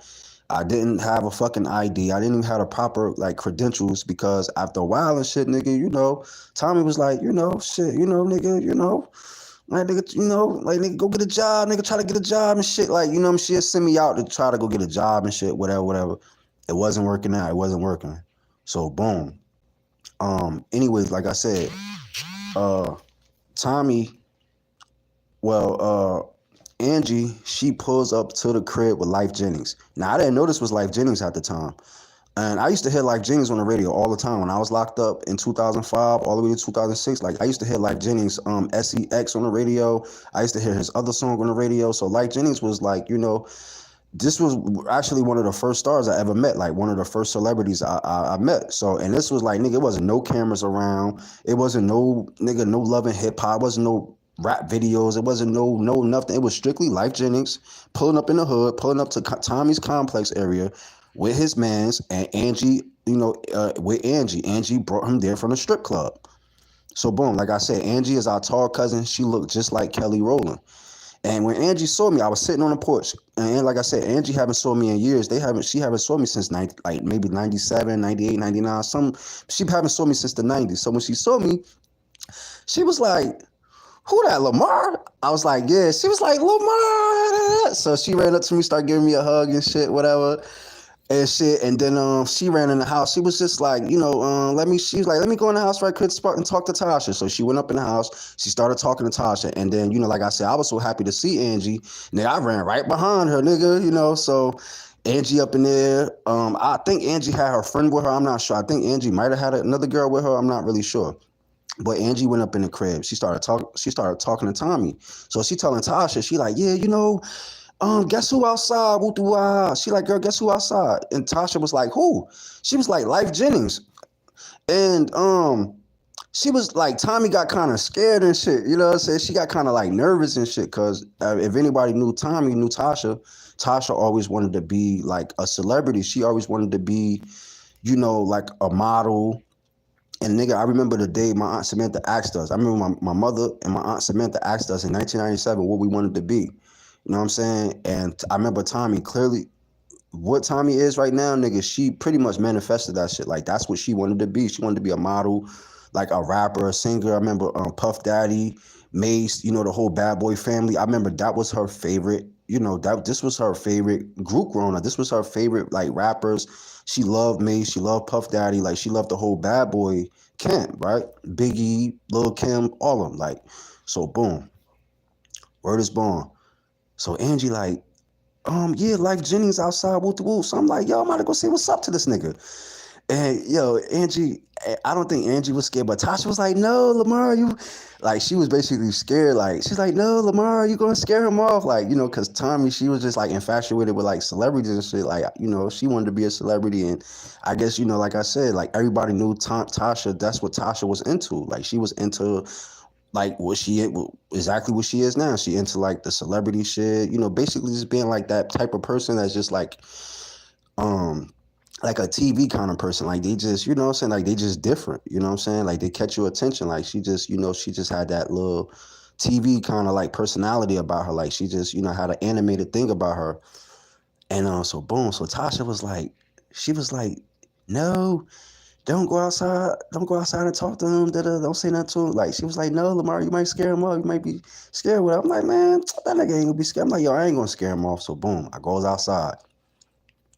I walks up to the car and I say what's up to him. I'm like, yo, what's up? I'm like, what I say? I said, life, what's up? I said something like that. I said, yo, life was good, or something like that. And I shook his hand, and I shook him and I shook his hand, I shook his boy hand. And I said, what I say to life? I said, yo, bro, keep doing your thing, or something like that. I had told him where I was from. I like how the conversation went when I walked up to the car, when I walked up to the Charger and shit. I walked up to the driver's side, and Life Jennings, boy, he was driving, but Life was sitting in the passenger seat.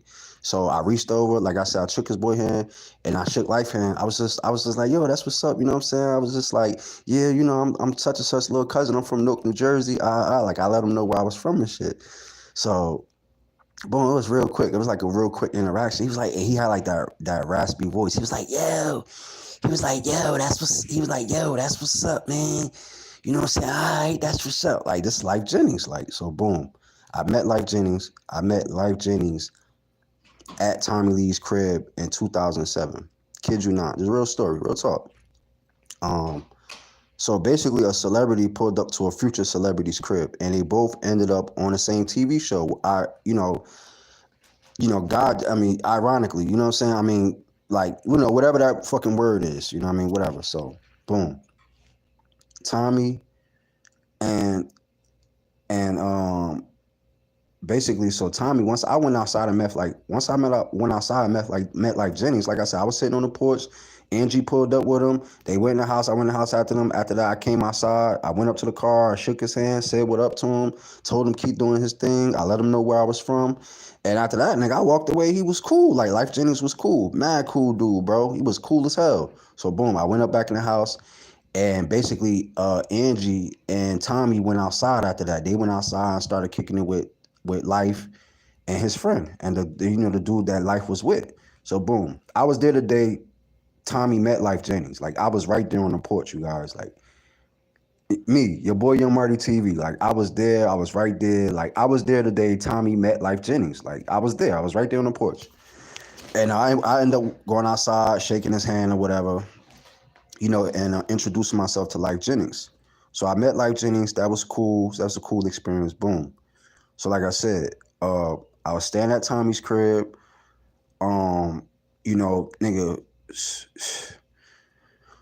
whew, man, this story time is crazy. So I was staying there and shit. For like a couple of weeks went by. So Tommie was just like, she was like, nigga, man, you got me. We got me some money, bro. Like you got me some money, bro. So I went out there, called myself trying to find a job and shit. Like that shit was not working out. Like that shit wasn't working for me. So boom, Tommie came. She came with a basically like, okay. She basically was like, you know what I mean? Yo, cuz she basically came in with a proposition. She was like, yo, cuz I got a proposition for you. Like basically Tommie, it was the one who introduced me to the jugging and finessing lifestyle. So so I started jugging and finessing with Tommie. Basically what we was doing was we were stealing TVs. You know what I'm saying? We were stealing flat screen TVs. And flat screen TVs at that time in 2007 was worth a lot of money. So they had already had that hustle. They was already, stealing these TVs and stuff like that. Her baby father, whatever. And a little while after that, her baby father ended up getting arrested. And Tommie basically had to step up and, do her thing or whatever. So Tommie, I guess she knew the people to go to, like she knew the hustle. So she brought me along. You know what I'm saying? Once her baby daddy got locked up, Tommie brought me along and stuff. And basically, me and Tommie started jugging and finessing, bro. You know what I'm saying? Basically, me and Tommie started jugging and finessing. So boom, we hitting licks. We hitting licks. We hit the first lick. That was cool. Tommie paid me. Now, I remind you guys, every time we hit these licks or whatever, Tommie paid me every time. You know what I'm saying? She put money in my pockets, bro. She let me live with her, nigga, stay with her, everything. Like, you know what I mean? I still love Tommie, Tasha still to this day. That's my family, that's my cousin, whatever, even though she done moved, excelled in life, moved on with her life, whatever. And she's where she's at in life right now. And I'm where I'm at. So boom. Uh Me and Tommie started hitting licks, right? She brought me into the whole, stealing. I mean, jugging and finessing, right? We was jugging and finessing, but basically we were stealing TVs. So, and we were stealing flat screen TVs, y'all. These was worth thousands of dollars. So, if you was stealing them shits out the electronic stores and, Walmart, Kmart, some shit, we basically was doing the receipt scam. Y'all know people, you put like certain items on the cart and you only make like one purchase, like make like a small purchase, and basically you walk out with the other items. So that's basically what we was doing. Like, you know what I'm saying? Like we was doing a receipt scam. Like we would go in, purchase, an item or two, and then the other items we didn't pay for them. And if they caught on, we'd just leave it right there. Like, okay, whatever, you know what I'm saying? But um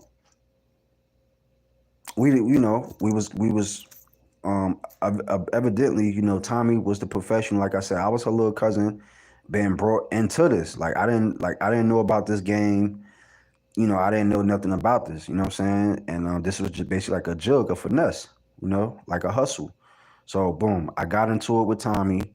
I mean, I got into hustling with her. I got into stealing with her, like stealing TVs with Tommie and shit.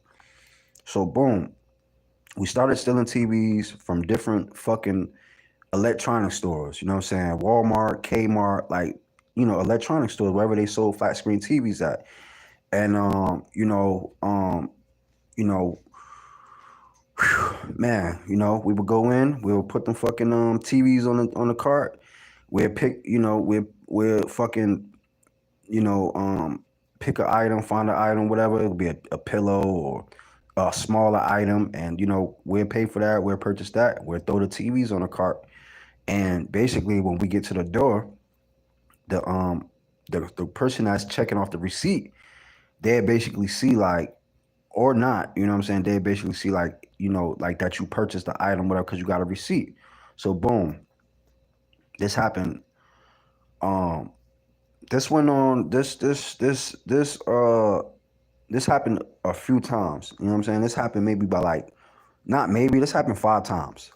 So the fifth time, like I said, each time, nigga, we all been in Buckhead driving around, all over Atlanta, all in these weird like parts of like Georgia trying to find a store. I remember we was driving around because, I'm not gonna hold you. That shit was like an adrenaline rush. You know what I'm saying? Like when we hit the first lick, it was just like, yes, you know what I'm saying? I made some money and I was so happy, y'all. Like I was mad happy, nigga. I went and got my dreads done. I went and bought me some clothes. Nigga went and bought me some perp. Nigga, at that time, nigga, perp was like a popular weed down south. So I went and got me some bud.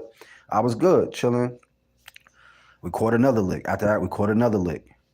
Ended up catching another lick and another lick. So boom. Now, we catching licks or whatever, but we catching them in between, like, you know what I'm saying? Not like the same day or whatever. We catching them like in between. So like, nigga, when it was time to catch another jokes, to me, like, nigga, the money was running out, or nigga, we needed some extra money or whatever. So it was all about the money. It was all about the bag. So boom. I was living with Tommie. So before that, nigga, Tommie had kicked me out her crib, nigga. I swear to God, Tommie kicked me out her house.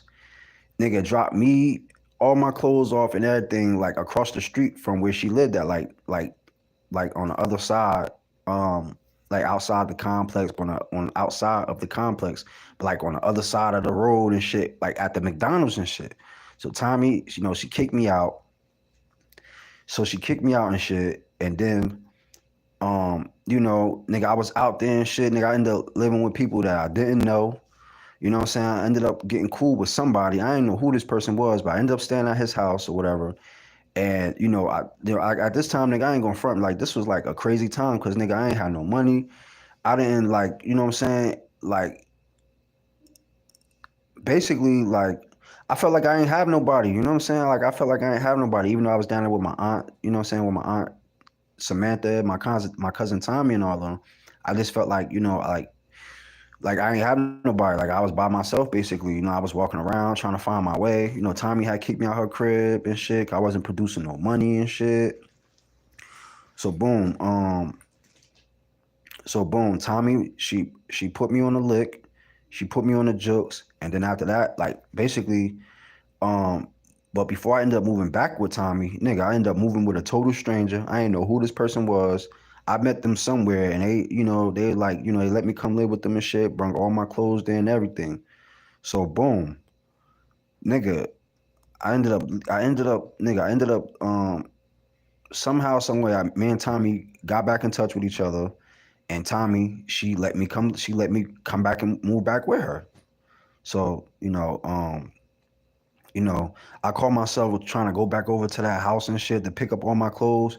Yo, word is born. I think I'm gonna tell you guys like a separate story time, like a separate like story about the time when I got shot at in Atlanta. And this was the time I got shot at in Atlanta. Nigga, I caught myself going over to this house where I was staying at. And basically, I was banging on the person's door. I was trying to get my stuff. I was trying to get my clothes and shit. Mind you, I didn't know this person. I met them off the street. This was right after Tommy kicked me out her crib. And basically, I was trying to find somewhere to stay and shit. So I ended up moving with somebody. I didn't know who they was. It was like a total stranger. So boom, they ended up letting me move in with in their crib. I was staying there for like a couple of days, whatever. And then boom, I got back in touch with Tommie, and Tommie let me stay with her. So boom, end up moving back in with Tommie, and that's when Tommie presented this whole juggling and finessing thing. So I started juggling and finesse with Tommie. I was staying there. We was making money. Everything was all good. But Tommie started having problems in her complex area because the people inside the complex area found out that Tommie was using her daughter's name for at the complex that we were staying at, or she was staying at. So the lady was telling me like, oh, I couldn't come there no more. I couldn't stay there, and Tommie was going to end up eventually, losing her house or losing her crib. So it was like a crazy time. It was a scary moment. So boom, Tommie, before this whole thing started happening, and I think she might have kicked me out twice. But I remember the first time she kicked me out, she kicked me out with all my stuff. And no, what happened was I was scared to go back to that area because I remember it was a thing like, you know what I'm saying? Like, I don't know, something happened. I was scared, right? Like I was scared to be seen or whatever. So somehow I ended up I got in touch. I got cool with two dudes in that same complex area. So I got cool with one dude and I got cool with the other dude. So the other dude, I ended up staying with him. And that Spanish girl that I was talking about earlier, who I ended up smashing, nigga, I smashed her at his crib too as well. I took her over there. She lived right around the corner, like on the other side of the gated community and shit. So, what I mean? When me and this dude got cool, nigga, I took her over to that crib and I ended up smashing her at his crib. So anyway, boom. Um, what happened? What happened? So boom, right? Um, so boom, me and Tommie, like I said, uh, basically Tommie was the one who brought me into this whole jigging and finessing shit, right? So Tommie introduced me to that lifestyle and shit.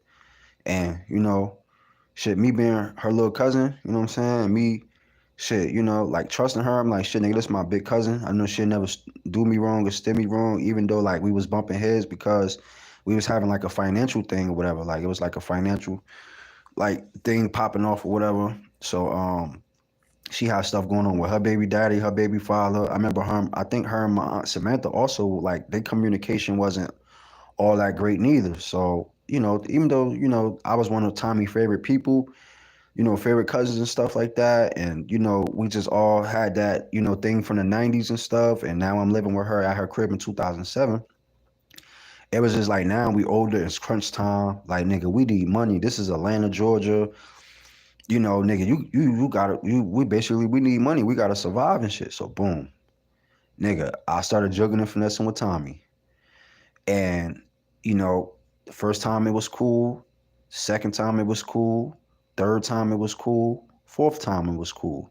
Now on the fifth time, you guys, we driving around all that day. We driving around all that day. Like, nigga, like I said, we was all in Buckhead. I had never been to Buckhead, Georgia. Like, I know that was like one of the, I know it's bad now or things is different with Buckhead now, but back then, Buckhead was like, I guess basically still is like one of the richest part of Georgia or whatever. It's like one of the richest parts, like upscale kind of like parts of Georgia, right? Buckhead. So boom, we driving around. We driving around all day. You know what I'm saying? We done hit those other licks. So we kind of still like um on that same wave. Like we still kind of like on those, like we still kind of running off that energy of hitting those licks. So we hit these stores and everything was good. We get into the money, we get into the bag, whatever. So um here it goes down to the fifth time. And I didn't, even though we was getting money and everything that had transpired with us, with me being down there living with, going down there to go live with them and stuff, I just felt like, me personally, honestly, I was like, yo, it's time for me to go back to New Jersey. You know what I'm saying? And one of the whole point of me going to Atlanta was to, get myself together, basically get my life together and do what I need to do. But nigga, I got down there, I started stealing with Tommie. Me and Tommie started jugging and finessing, and then boom, I ended up getting locked up.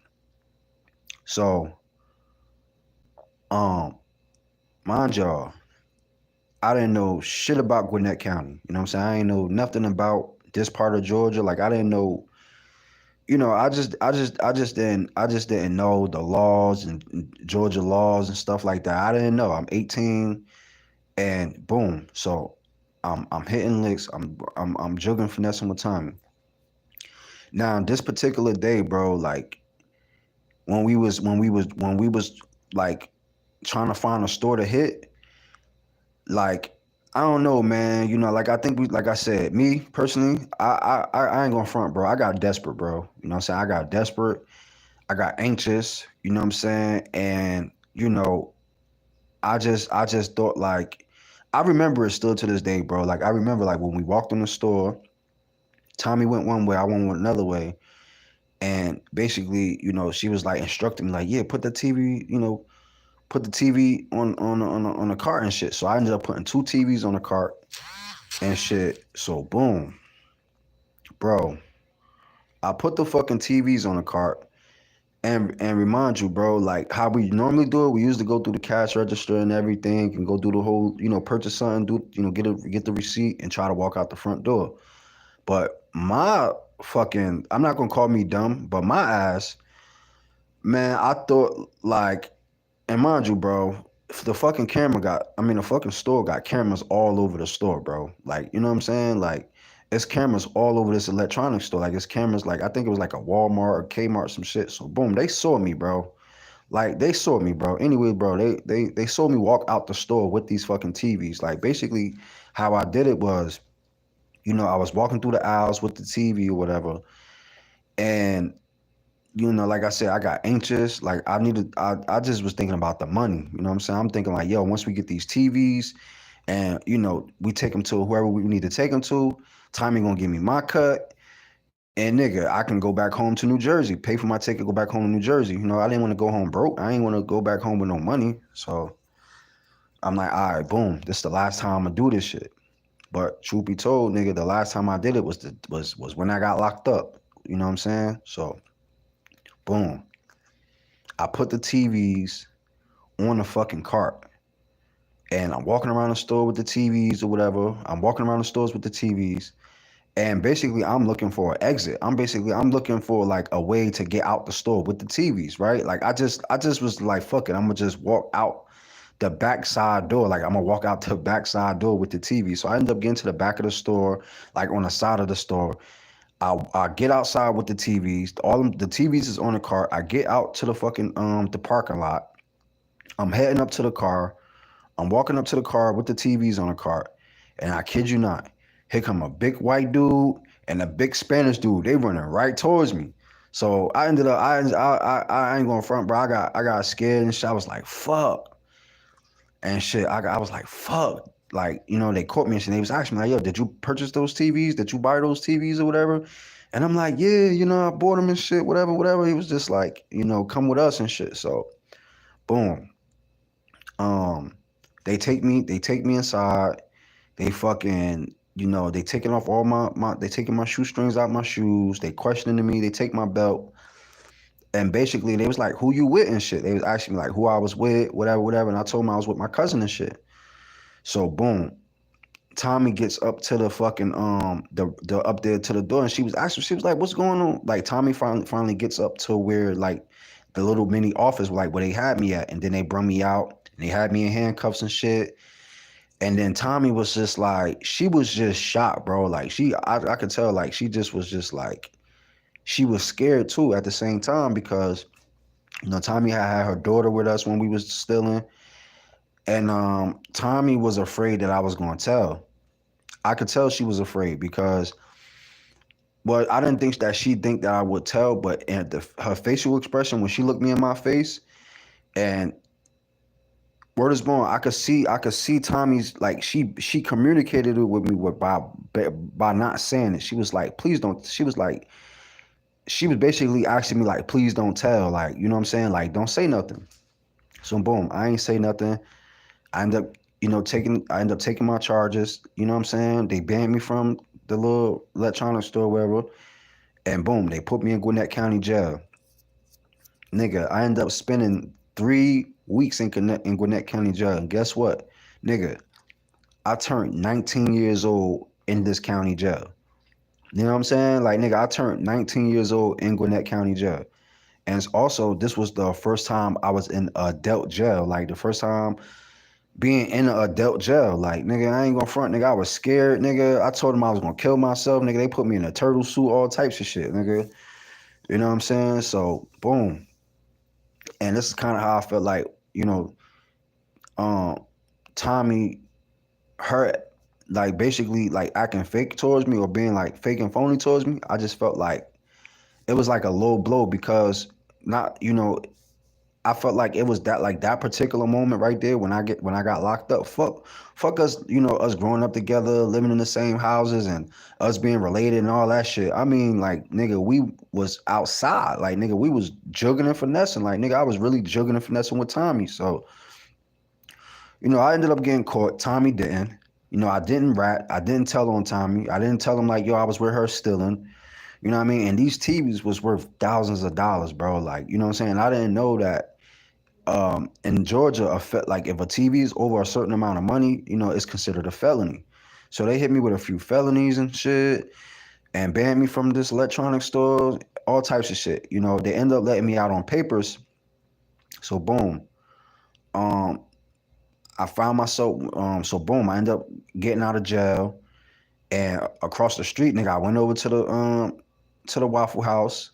You know what I mean? I called Tommie on the phone. She was like surprised, like shocked. She couldn't believe. She just was just like a strut about the whole thing that had happened and shit. So boom, I ended up hitchhiking. Well, finding my way back to Atlanta, because Gwinnett and Atlanta is like maybe like 45 minutes, maybe an hour away from each other. So boom, I ended up getting in the cars with people I don't know. These guys, nigga, on my way to Tommie's crib, nigga, these niggas end up getting to a fight or argument, whatever. One of the guys had stole the other person's money or whatever. Boom. Like, nigga, I was like, nigga, these niggas up here stealing each other money. But lucky the dude gave it back to his friend. I guess he had dropped his $100 bill, and nigga, the dude was like reaching into his pocket, like, nigga, where my money at? Like, nigga, searching, looking around you, nigga. I'm like, nigga, I'm a random dude. I'm in the car with people I don't know. Again, you know what I'm saying? It was just like, bro. So they end up helping me or whatever. They end up, you know, driving me back to Atlanta. And luckily they helped me out, because nigga, I did not know how I was gonna get from out there to back to Atlanta, back to Tommie's crib. So I ended up getting back to Tommie's crib, nigga. I got back to the complex area, the gated community I'm in. Nigga, I rode under the fucking the gate. And then I walked to Tommie's crib. I walked down the hill, walked around the corner, went up the hill, and you know, Tommie lived on that part, on that side. So I went up to Tommie's crib, knocked on the door, and she was just like, you know what I mean? She let me in. I ended up staying with Tommie for a couple of days, and then, you know, um, one of my terms of letting me out was because they let me out on probation. So one of the terms was I couldn't leave Georgia. I couldn't, you know, I had to report to probation, and you know, I ain't gonna front. I had one of the most mean. I had one of the, bro, this lady was like so mean, bro. Like, I had one of the meanest probation officers you ever met in your life. Like, this lady was just like, she did not care about nothing. All she wanted, nigga, you have to report. And if you're not here, I'm gonna violate you. So that was her whole attitude. Like, nigga, if you're not here by such and such time or whatever, I'm gonna violate you. And I told her, I was like, yo, you know, I'm planning on going back to New Jersey, because that was the plan anyway, nigga. Like, that was the whole reason why I hit that lick, why I was trying to hit that last lick, because, you know, I needed that money to go back home to New Jersey. So boom, bro. You know what I mean? I ended up getting out of jail. I signed myself out of jail. They put me on papers. They put me on 3 years probation. And then, you know, they told me I couldn't leave and shit. So I couldn't leave Georgia and shit. So I'm telling them, I'm like, you know, like, nigga, I don't have no place to go. I'm trying to go back home to New Jersey and shit. So, I ain't gonna front. I had a girlfriend at the time. You know what I mean? Um, you know, we was dating and shit. And then, like, when I came back up to New Jersey, I found out that she was cheating on me and shit. You feel me? Even though I was doing down south, doing my thing too. But that was part of the reason why I went down south too, was to try to go down there and get my life together so she could come down there and shit. But me and her end up breaking up and shit, falling out, and then we end up getting back together when I moved back to New Jersey. But like I said, the last time I saw Tommie was when she dropped me off at the Greyhound station. We gave each other hugs. We told each other we loved each other. And, she went her way, I went my way. And that probation officer, she told me not to leave. She said, yo, if you leave the state of Georgia, I'm going to violate you. So I'm like, nigga, I got the fuck out of there, nigga. I left Georgia, and nigga, guess what? My probation officer, she, I think she violated me or reinstated. She violated me, reinstated me, but then they convinced me to come back to Georgia and report to this probation. I'm not gonna lie, I did that shit. I went back to Georgia, tried to get to Gwinnett County. It didn't work out. Ended up not, nigga. I didn't find my way back there, so I ended up, nigga, finding my way back home to Jersey. And nigga, I went on a run for 7 years. You know what I'm saying? I was on a run for 7 years from Georgia, from a probation violation. You know what I'm saying? I ended up getting expedited twice. Down there during those 7 years, I ended up getting caught in New Jersey and being expedited back to the state of Georgia, to Gwinnett County. So, yeah, man, that's what happened, man. Basically, me and Tommie was hitting licks, man. I ended up getting locked up. I ended up getting caught. And what happened was, like I said, and that was part of the reason why me and Tommie fell out in the future, because I felt like that particular time when we was doing what we was doing and I didn't tell, I felt like that was the turning point in her life, as far as like, if I would have told and said, yo, I'm with her, I'm still in with her, and then, Tommie had her daughter with us and stuff when we was still in at that time, she could have got her kids taken away from her. You know what I'm saying? And ultimately, nigga, I could have got a bad name in the family. Like, nigga, you would have looked like a snitch. And, nigga, it just wasn't a good look, bro. So, like, nigga, I was loyal. You know what I'm saying? Nigga, I lived up to the hype. I stayed loyal. I stayed down. I didn't tell. I didn't snitch. And I didn't rat Tommie out. I didn't tell the police, like, yo, I was with her when we was still in this shit like that. You know what I'm saying? Even though I was with her, even though she brought me into this lifestyle, she brought me into this game, and it was just like I ended up getting caught. I ended up getting arrested. You know what I mean? I sat in jail for a couple of weeks. It was like maybe 3 weeks. I ended up copping out to probation. You know what I'm saying? I ended up going on probation for 3 years. And, I told the probation officer, I was like, yo, I'm not staying down. I'm going back home to New Jersey.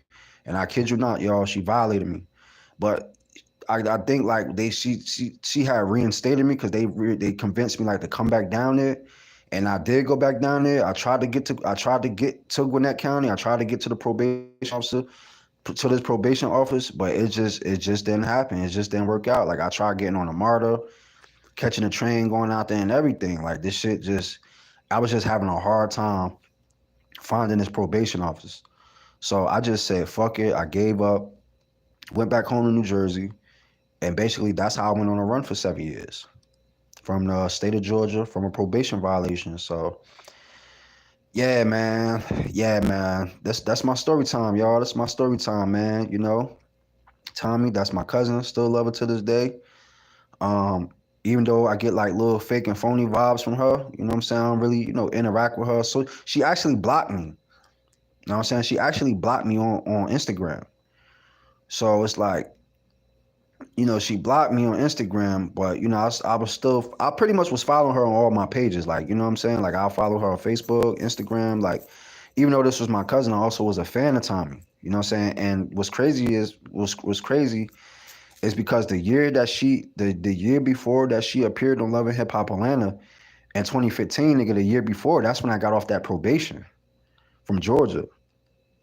So I was on that probation from 2007 all the way up to 2014. Like I was on that probation for basically 7 years. I was on a run from them, for 7 years. And yeah, man, I ended up they ended up violating me and catching me and ultimately sending me back down there, which I'm gonna tell you guys about the first time I got expedited and the second time I got expedited down in Georgia for a probation violation. So I'm gonna tell you guys about that story later and how those rods changed my life and how ultimately, I end up going crazy. This was the day, you know, one of those expediting rod, one of those times that I got expedited, one of those days I got expedited.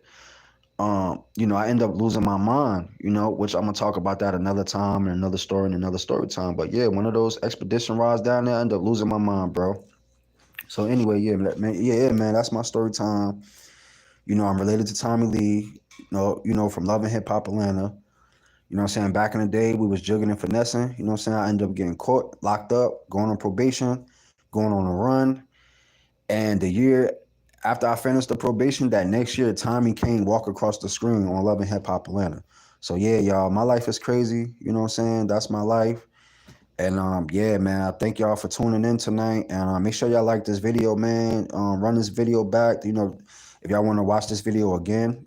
And this is my story time, man. This is my life. This is something that, what I'm saying? This is something that actually occurred and went on in my life and stuff. It was, um, I was dealing with that probation thing for a couple of years, and seeing Tommie, I was just with her, and then her becoming who she became during this time of transitioning from that probation down in Georgia, and then like a year later, I see Tommie walking across the TV screen Love and Hip Hop, and this was, at this time when I started watching Love and Hip Hop in those times, this was when Love and Hip Hop was Love and Hip Hop. The whole Stevie J, Jocelyn, like the whole world had to tune in to Love and Hip Hop every Monday night. Y'all know how Love and Hip Hop was back in the day, like that. It was like the show to watch. So I was just always like, I couldn't believe it. Like when I first seen her walk across the screen, I thought I had seen a ghost. I ain't going front. I had to look at her a few times. I had to rewind it back, nigga, all types of shit. I was just like, wow.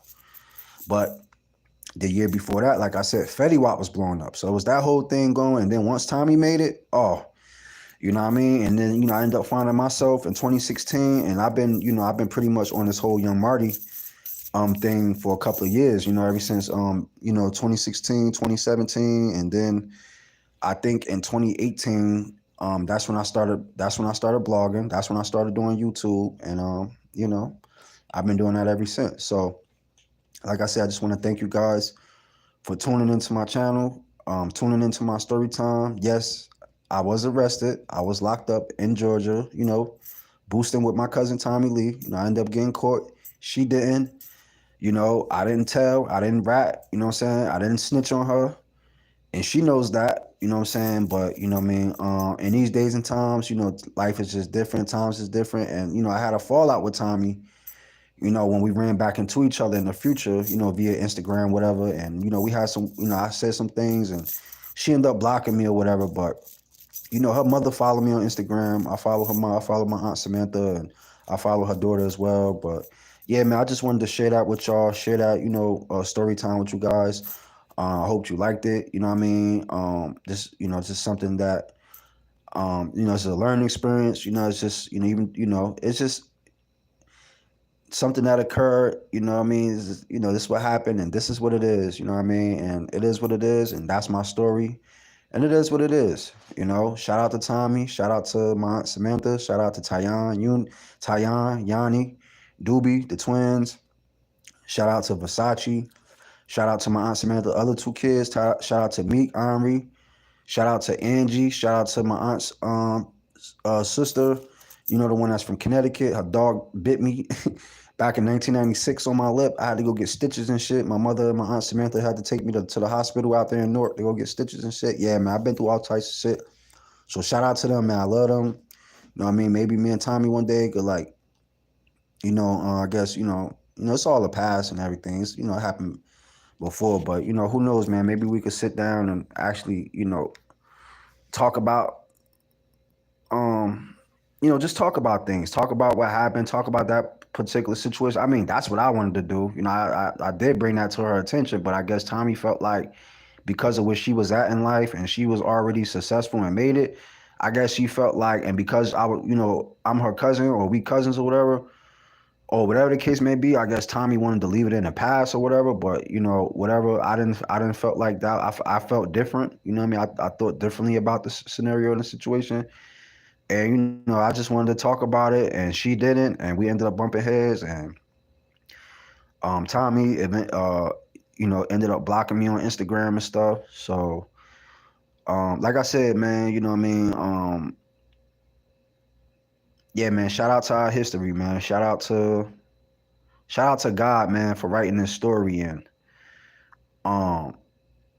just how I don't know. I guess that's just how life goes. That's just how life is. But shout out to Tommie. Shout out to everybody. And shout out to me, man. Shout out to your boy, Young Marty, man. I done been through a lot, man. I done seen some shit. I done went through some things. And I'm actually happy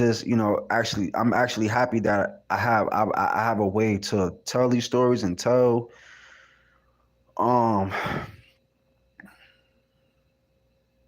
man, yo, I'm glad I got a platform to, tell these stories on. And I got so many stories for y'all, like so many other stories. But like, yeah, this is one of the biggest things that happened in my life. You know what I'm saying? This is one of the biggest moments that happened to me. So moving right along, you guys. Yeah, man, I love Tommie, man. Shout out to you, baby girl. I love you, man. You know what I mean? It is what it is, man. And I love Tommie, man. I love all of them, man. I love all my people. I love all my family. You know? Whatever. It is what it is, man. I'll let y'all, man. I'll see y'all in the next video. Peace.